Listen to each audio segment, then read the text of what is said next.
You know what really grinds my gears? When Donnie Shit turns Veterans Day into a fucking infomercial while suing the BBC for hurting his butthurt feelings and stabbing his own base in the dick. The stench of consecrated hypocrisy? The smell hits you first. That particular reek of performative patriotism mixed with the sour tang of bullshit so fresh it's still steaming. It's the odor of a man who spent Veterans Day not honoring the dead and wounded, but jerking himself off with policy talking points while simultaneously threatening a billion-dollar lawsuit because someone had the fucking audacity to edit his words accurately. Here's what happened. Donnie Shit released a Veterans Day proclamation that reads like a greatest hits album of his own imagined accomplishments. No solemn reflection on sacrifice. No acknowledgement of the young bodies broken in sand and mountains. Just a narcissistic dickwad listing tax cuts and bragging about eliminating DEI programs. Because nothing says honoring veterans like culture war horse shit and self-congratulation. The demand for certainty is one which is natural to man, but is nevertheless an intellectual vice. Bertrand Russell. But what happens when certainty becomes the currency of autocrats who can't tolerate even the slightest deviation from their manufactured reality? The fuckstick who made Veterans Day. About himself, let me paint you a picture of this asswipe's proclamation. While Biden's 2024 Veterans Day message highlighted the bipartisan PACT Act addressing burn pit exposure, efforts to combat veteran homelessness, and actual fucking legislative achievements that help people, Donnie Shitchompshoot's version reads like a donor pitch meeting. He's touting a National Center for Warrior Independence, developed behind NDAs without veteran input, like he's launching a new resort property. Tax cuts get star billing. Eliminating transgender policies gets a shout-out. The proclamation tastes like ashes in your mouth because you know that over 1 million veteran households receive SNAP benefits that this shit goblin is currently trying to gut. VA doctors are literally pleading against service cuts. New work requirements are restricting veterans' access to the benefits they earned with their bodies and minds and years. The reality check. According to the Center on Budget and Policy Priorities, approximately 2 million veteran households rely on SNAP benefits to feed their families. These are people who served, who sacrificed, who came home to an economy that chews up working-class bodies and spits out the bones. And this cum-guzzling wannabe strongman is celebrating Veterans Day by making it harder for them to eat. Man is condemned to be free, because once thrown into the world, he is responsible for everything he does. Jean-Paul Sartre.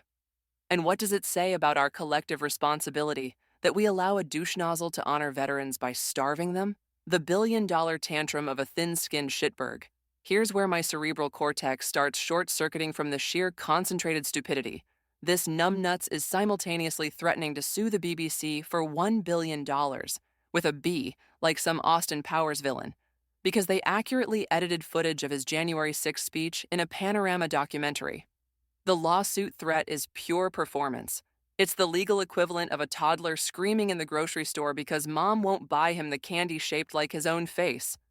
U.S. public figures must prove actual malice in defamation cases under New York Times, Comber Sullivan, a far higher standard than UK law requires. Legal experts are calling the billion-dollar figure meaningless. Trump's already missed the UK's one-year filing window, so he'd have to pursue claims in Florida, where the 2-year statute hasn't expired yet. But here's the rancid cherry on this shit sundae. The BBC would argue, correctly, that the documentary included pro-Trump perspectives, and that a man whose approval rating is more polarizing than a live-streamed colonoscopy can't really claim reputational harm. Public opinion about January 6th was entrenched before the documentary aired. Half the country thinks he's a fascist cockwomble. The other half would defend him if he personally strangled a bald eagle on the White House lawn. Trump's litigation history is a graveyard of unsuccessful libel suits and threatening letters that evaporate like morning piss on hot asphalt. This is a pattern. Threaten, bluster, extract maximum media coverage, never follow through. It's the legal strategy of a carnival barker who knows the marks will forget by next week. The truth is cruel, but it can be loved, and it makes free those who have loved it. Karl Popper. Except this fuckwit doesn't want truth. He wants compliance. He wants a reality where editing his own words to show their consequence constitutes defamation. The H-1B backstab that made MAGA eat its own tail. Now we arrive at the piece of this trifecta that's causing his base to spiral into a rage black hole. Donnie Shitchompshoot told Laura Ingraham on Fox News that America lacks the talent for certain high-skilled jobs and must import workers via H-1B visas. Specifically, he said, you can't take people off an unemployment line to make missiles. Trump said, American people are stupid, brainless motherfuckers. The MAGA coalition is currently devouring itself like a Ouroboros made of angry Facebook uncles and Twitter reply guys. Immigration hardliners who voted for America First are watching their political daddy tell them that American workers are too stupid and unskilled for good jobs. The cognitive dissonance is so thick you could spread it on toast. This isn't policy nuance. It's betrayal with a garnish of contempt. The visa program divides Trump's coalition right down its taint. Tech billionaire allies who want cheap, skilled labor versus the working class base who voted for him because they believed he'd prioritize American workers. His position has flip-flopped more than a dying fish on a dock. During his campaign, he promised to end the H-1B program. Then he expanded it to court Silicon Valley dickweeds. Now his administration charges $100,000 fees for new H-1B applications, and companies like Walmart have halted such hiring entirely. The feedback from his base is volcanic.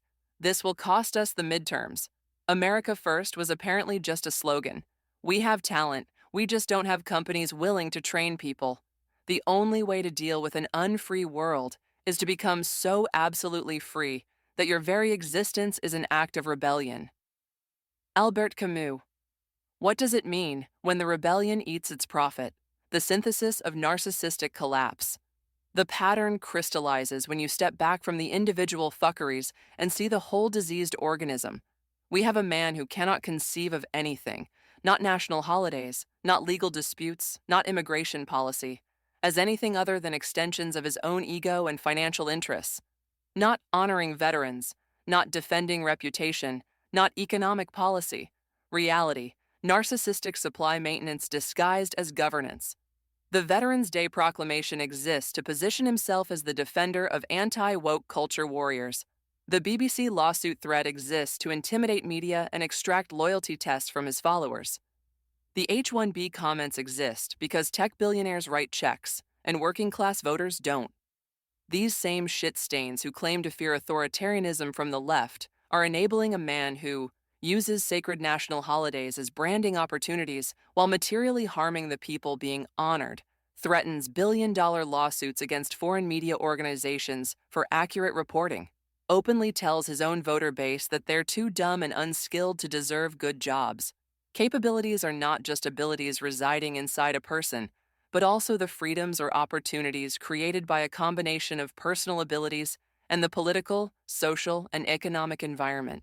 Martha Nussbaum. What capabilities remain when the environment is designed by grifters who view their supporters as marks? The aftertaste we're left choking on. That smell from the opening, performative patriotism mixed with fresh bullshit, it doesn't dissipate. It settles into the carpet, seeps into the walls, becomes the ambient background radiation of our politics. Tomorrow, Donnie Shitchompshoot will post another unhinged screed on his budget social media platform. His lawyers will send another threatening letter that goes nowhere, and his supporters will perform another round of mental gymnastics to explain why the man who promised to put them first keeps kicking them in the teeth while demanding they thank him for the privilege. But here's what keeps me wired at 3 a.m., tasting bile and fury. The question isn't whether this behavior is sustainable. It's not. No system built on lies and grift and contempt for its own supporters can last forever. The real question is, how much damage gets done before the collapse, and whether we'll have anything left worth salvaging when the whole rotting structure finally implodes. Because right now, we're watching a man turn Veterans Day into a personal branding exercise while suing anyone who quotes him accurately and telling his own voters they're too fucking stupid to deserve the jobs he promised them. And roughly half the country is nodding along like this is normal, like this is fine, like the stench of decay is just the smell of greatness being restored. As we express our gratitude, we must never forget that the highest appreciation is not to utter words, but to live by them. Scott Cunningham. We're not living by anything except the principle that grift rewarded is grift repeated, And the veterans sleeping in cars and skipping meals because their SNAP benefits got cut are the fucking receipts.